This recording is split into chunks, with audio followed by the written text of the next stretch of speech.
insanely impressive how good somebody can be when they've been put on the spot, and across the board, across the spectrum. So yeah, I think every individual, society, community has their unique form of expressing themselves, and that shows. I mean, a 9 to 14-year-old has a strong requirement for persuasion. I don't know about you, Rishi, but when I was a 9-year-old, 10-year-old, young teenager, I had many opportunities that I squandered where I had to persuade my parents to let me do something. And if I had known better, I might have done better at those instances. Not everything is about the words that you have written on a paper that you prepared as a speech. It's sometimes about just the fact that you say something important and you slow it down. Even if they don't do improv, even if they plan on not performing improv as a living, which is completely obviously a very valid path in life to take, you will be taking ahead with you a life skill that equips you to deal with life truly better. Welcome to this week at the NCPA. We herald another edition of the NCPA Summer Fiesta. And the 2026 edition runs, it's already on 29th of April to 19th of July. Wonderful workshops, great space for children, for parents to take their children. Workshops span theatre, dance, music, storytelling, stand-up comedy, debate, improv, ventriloquism, content creation. And some of the practitioners are very, very well-known personalities. I'm very pleased to welcome Aditya Kashyap. Aditya has 2 workshops at the NCPA Summer Fiesta 2026. Before I introduce him, I'm going to introduce the workshops. There's a public speaking workshop that starts Monday, May 25th, rolls till Sunday, May 31st, 12 in the afternoon to 1:30 in the afternoon at the Little Theatre. So it runs 7 days, an hour and a half, ages 9 to 14. Please go and book your spot right away at Book My Show or at ncpa.com or at the box office. Then there's Improv Imagination Unleashed. 2 batches, May 25th to 31st, parallel to public speaking.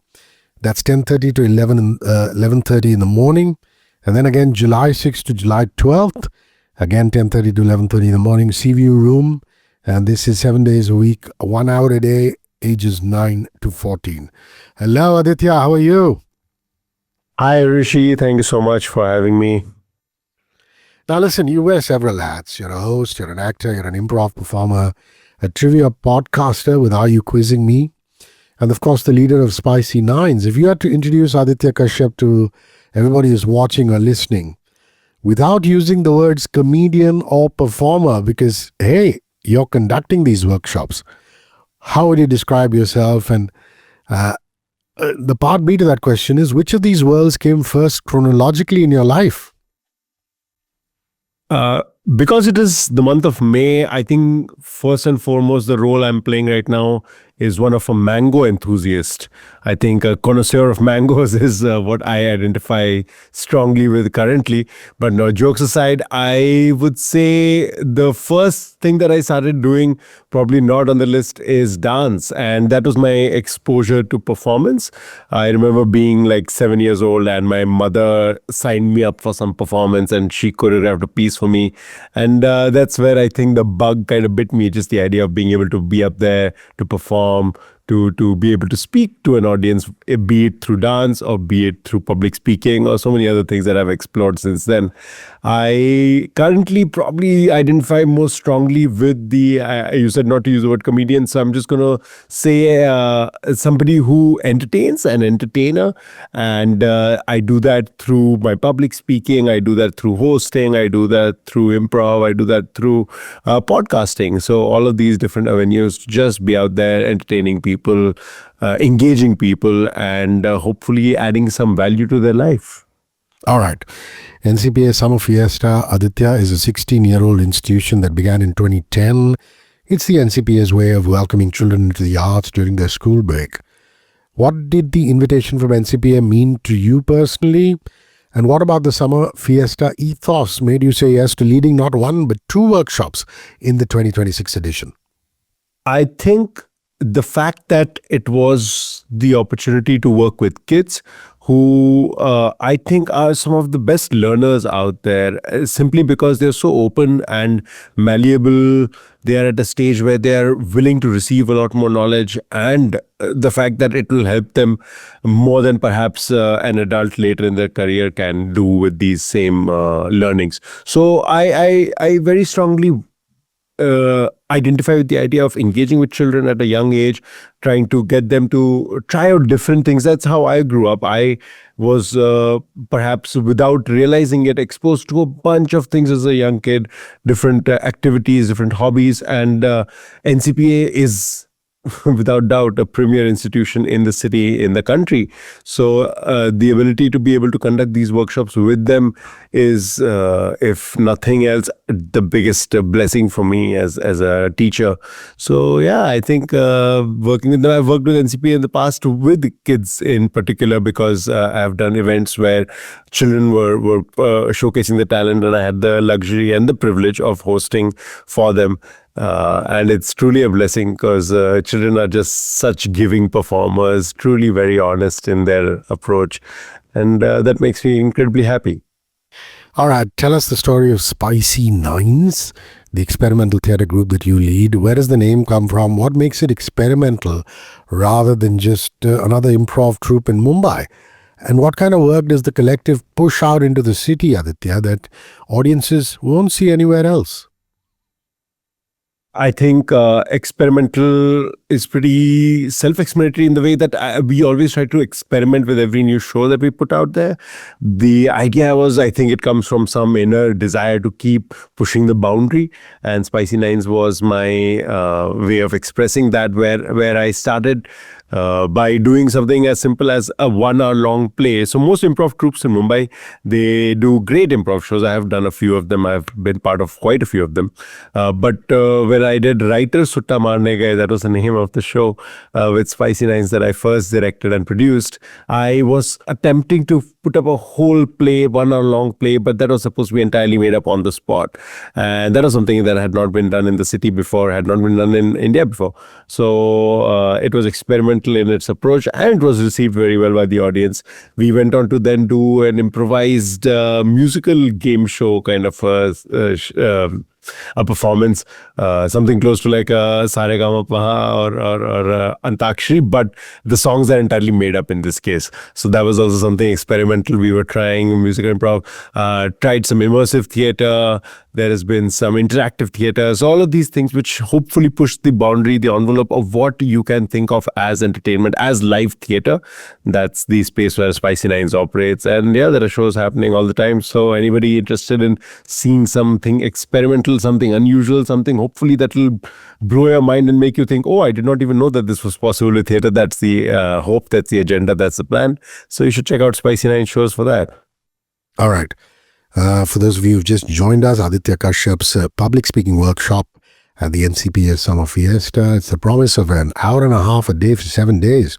It runs every day, May 25th to May 31st, 90 minutes each day. Kids between ages 9 and 14. Aditya, that's 10 and a half hours total with the same group. Walk us through the architecture of those 7 days. What does day 1 look like versus day 7? What's the moment in the week where you typically see a child go from frightened to fearless, which must be such an amazing thing as a teacher? Sure. I'll tell you first about the public speaking, and then I'll describe a little bit about the improv structure as well. For public speaking, I think the intentionality first is to ease them into it, to get them to just start by telling us anything in life that they feel most comfortable talking about. So it could be as simple as like a hobby, or maybe a family member, a recent memory, experience, a holiday they went on, literally anything under the sun that they want to talk about, that they feel strongly for, and would have the least qualms standing up there and speaking for, even if it is as short as 45 seconds. That's where we step into the whole journey. And from there, each step forward takes you into building a little bit more confidence, having the ability to deal with topics on the fly, to be able to actually, if you have time to prepare for the speech, then how to structure it in a way that is interesting. And these things sound so foreign to us when introduced in just terms and concepts, or if you read them as a highlight. But if you just think about a little bit more simple tools like using effectively the idea of logic, or conveying emotions effectively, or appeal to authority, these are classical Greek methods to do public speaking, and these can be applied even today. They've been around for thousands of years, and they can be applied even today. And I aim to then take them through that. After that, it comes into how do you hold your body and your voice, and how do you effectively use those other tools beyond just the words that you're saying to also speak and communicate effectively. I think somewhere around the point where they realize that they can be given any topic under the sun, and every human being in the world has the ability to speak, if not for much longer, at least for a minute or two, put on the spot on literally any topic. Even if you know the very least about it, you still have the ability to speak for a minute or two, because we all have the lived experience enough to be able to communicate. And that's where a child realizes that, oh, I can actually talk about something and not have the fear of communication, of public speaking. Because I think that's what public speaking is. It's just communication. So, and that's a lovely journey. On the other hand, for improv, again, over a couple of days, an hour or so every week, every day rather, the starting point is from just coming up there and being like, oh, I love this exercise where you do word association, just given a single word and they have to throw back the first word that they associate with that, and realizing that, oh, that's how simple improv can be, where you just have to be instinctive. You have to say the first thing that comes to you. That's a fun starting point. You get all the way to the point where you're able to create a whole 2-minute sketch, or a skit as some of us might call it, made up entirely on the spot, taken from a prompt from the audience, and being able to play a character, being able to make up an object and mime an object right up on the spot. All of those things kind of make it a really freeing sense for the performer, for the child. And over there, I think the most fun part is when, for the first time, they perform a scene. I think that's the most fun I ever have, because they'll start the scene and they're so enthusiastic because they'll have a fun idea in their head and they'll try to go for it. And it's the first time they're doing it. Sometimes, and more often than not, it's great. It's so good. You would, as me as a seasoned improviser, I look at it and I'm like, fantastic. I really, that is no notes, amazing what you've done. And when they realize that, oh, they actually made something magical on the spot happen, they also light up with joy. So those are the moments that you look out for, that you hope to achieve with every single student in your workshop. Aditya, you've performed at comedy festivals across Asia, Manila in the Philippines, Singapore, Hong Kong, wherever the stages took you. How do Asian audiences differ from Indian audiences when it comes to laughing at improv? And where does an Indian improviser today actually sit on the international comedy map right now? Improv came to India fairly recently. The most structured form of improv, or the one that is inspired, the birthplace of improv is Chicago. So the format that is inspired by the Chicago kind of improv came to India pretty recently. But improv as an art form has existed in different ways and shapes for much longer.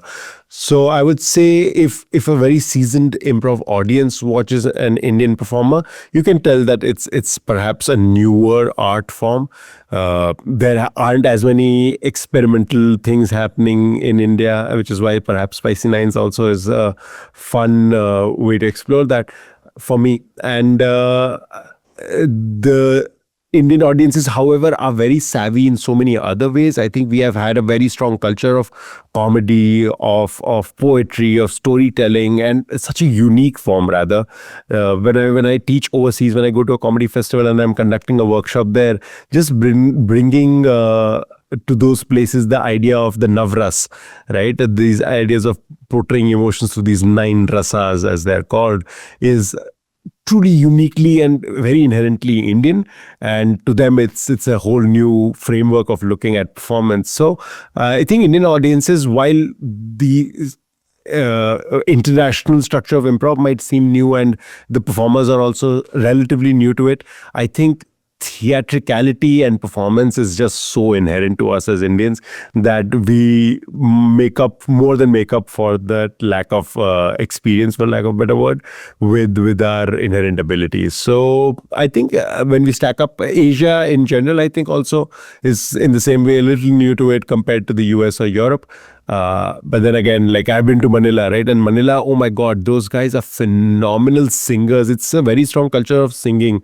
They all love to go karaoke. It's a very common pastime over there, especially in Manila, in Philippines. And Filipinos love doing some karaoke. So when put on the spot, they are just so good at singing. It's insanely impressive how good somebody can be when they've been put on the spot, and across the board, across the spectrum. So yeah, I think every individual society, community has their unique form of expressing themselves, and that shows. One of the headline learning outcomes of the public speaking workshop that you're conducting is, quote unquote, the art of persuasion. Now, that's a phrase you normally expect in a TED Talk or a Dale Carnegie book, How to Influence People. It's a bit of a surprise to me that it's in a children's workshop. Explain to me, because how do you actually teach persuasion to a 9 to 14-year-old? I mean, at one end of the spectrum, a lot of people say they need to learn to listen. But you're saying the art of persuasion. How are you going to do that? I mean, a 9 to 14-year-old has a strong requirement for persuasion. I don't know about you, Rishi, but when I was a 9-year-old, 10-year-old, young teenager, I had many opportunities that I squandered where I had to persuade my parents to let me do something. And if I had known better, I might have done better at those instances. But no, I would say you're absolutely right. Listening is a key component of the act of persuasion, because if you're not listening to what your audience needs, and listening is not just to what they say, but how they say it, what background do they come from. And this is a skill that sounds very technical or sounds very sophisticated, but it is nothing more than just being open and not feeling.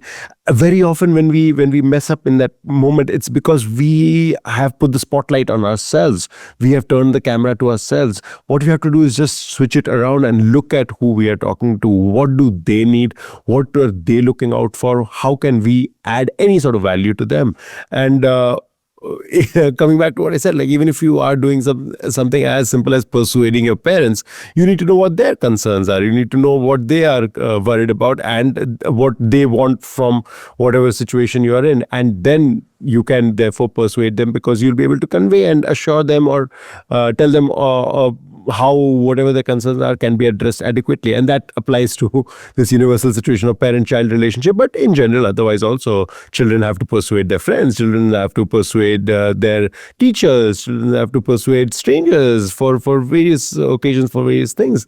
And it helps to know how you can convince someone by listening to them first and then using your rhetorical devices effectively. Communicating with more than words is another promise of the public speaking workshop. Now, I find this fascinating because as a broadcaster on air, words is literally all we have. I'm interested in knowing what are the non-verbal tools you teach children, which of them, if any, translate to a microphone-only medium like radio or podcasts? Fantastic question, Rishi, because I think it applies so much to even something as universal as radio broadcasting or podcasting, as you and I both probably are aware of. The first example I'd give is something which is nonverbal, is silences. How do you use silences effectively? Not everything is about the words that you have written on a paper that you prepared as a speech. It's sometimes about just the fact that you say something important and you slow it down, right? It helps convey the importance, the gravity of the moment by just slowing it down. You have not changed your words at all, but you have just said it at a different pacing altogether. And that is something you and I both probably use very regularly without realizing it sometimes, and it helps us communicate better. On the other hand, if you're doing it in person, their non-verbal communication also is in the way you hold your body, and also how you express, what your face says, what your hands and your gestures say, what your stance says. All of those things become important. I love giving the example of political leaders or stand-up comedians. These are perhaps across the spectrum. A stand-up comedian is out there to try and make you laugh. A political leader is out there telling you about what's happening in the world and how they intend to make it better. Not the same agenda at all, but they both use, especially if they're effective at their job, they both use non-verbal communication so well. They both will tell you a story. They both will give you a narrative. They both will give you an idea, create something in your head with nothing more than with their words and with their voice, with their emotive quality, with their hands, with their gestures, with their expression. So yeah, these are things that we hopefully learn in the process of this workshop, non-verbal communication and using that effectively. You've said improv has lessons applicable beyond the stage to life at large. I'm giving you a hypothetical question. I mean, make the case Sure. to a parent who's listening right now and thinking, my child is preparing for boards, JEE or NEET.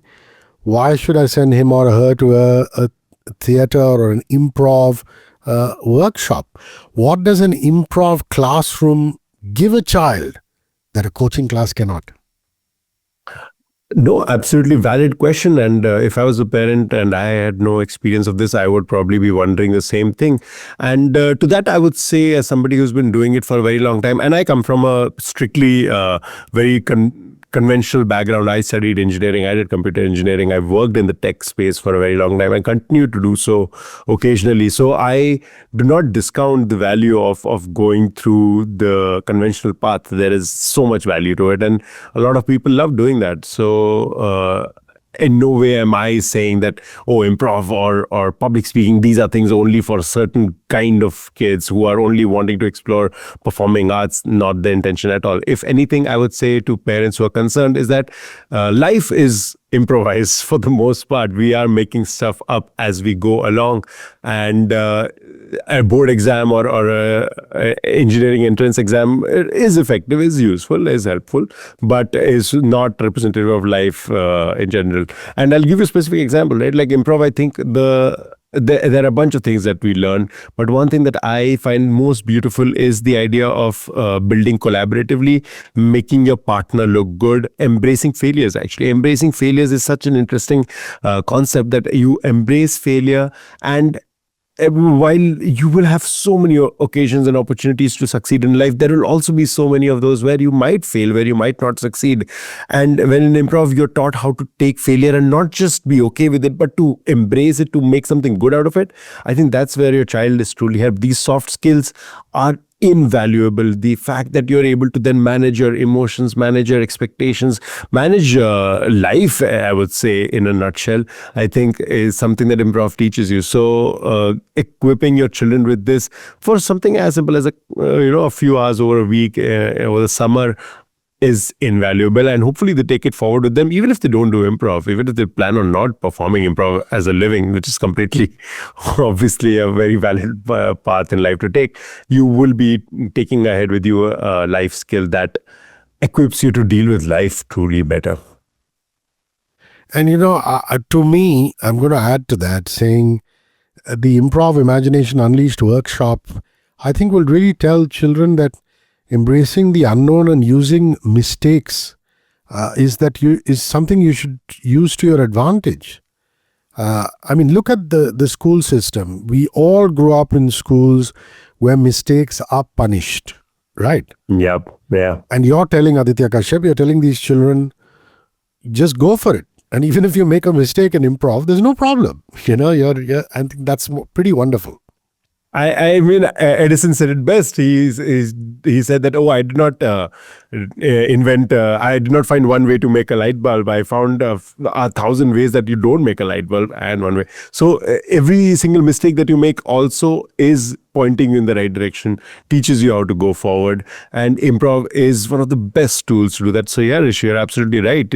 In sometimes, unfortunately, in our education system, mistakes are not just frowned upon; they are actively punished or actively, dissuaded from. What I'm saying is, it's fine because life is a series of taking chances, and sometimes it works out, sometimes it's a mistake. Regardless, you move forward, and the best of us are able to make the best out of those mistakes. Yeah.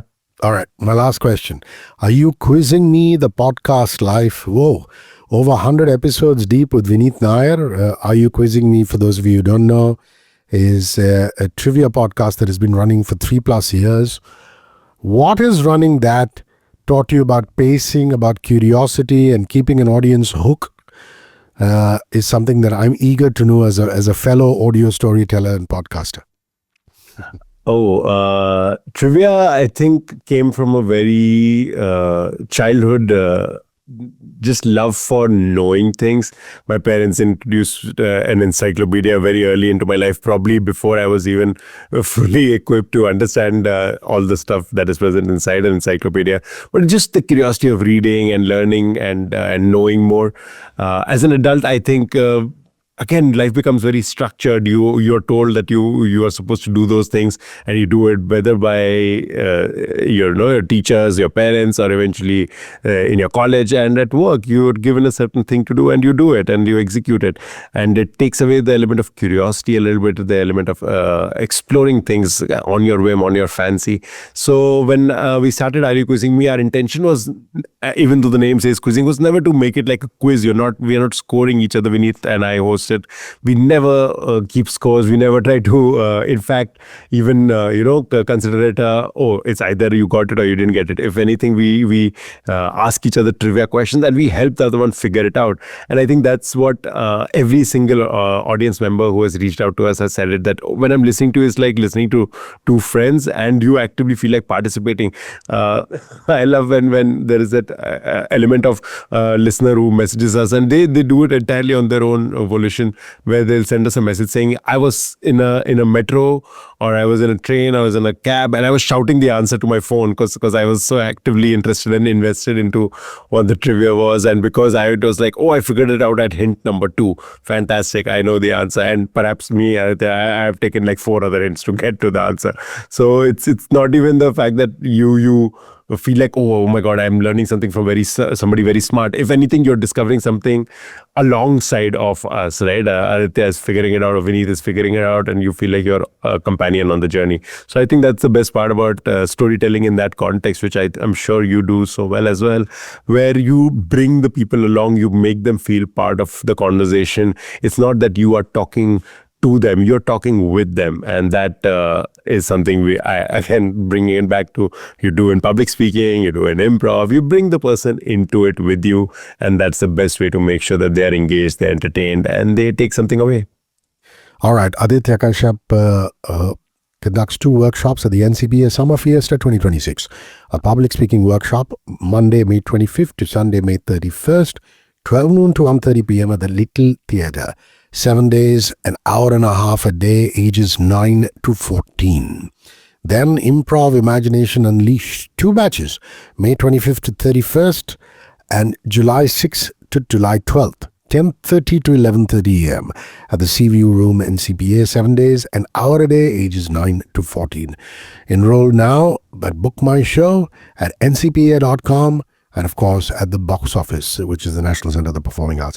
Aditya Kashyap, I really appreciate your time, and have a ball at Summer Fiesta. I'm sure the children will gain a lot from you. Cheers. Cheers. Thank you so much, Rishi. And I'll hopefully talk to you soon as well. Thanks a lot. One world, your station.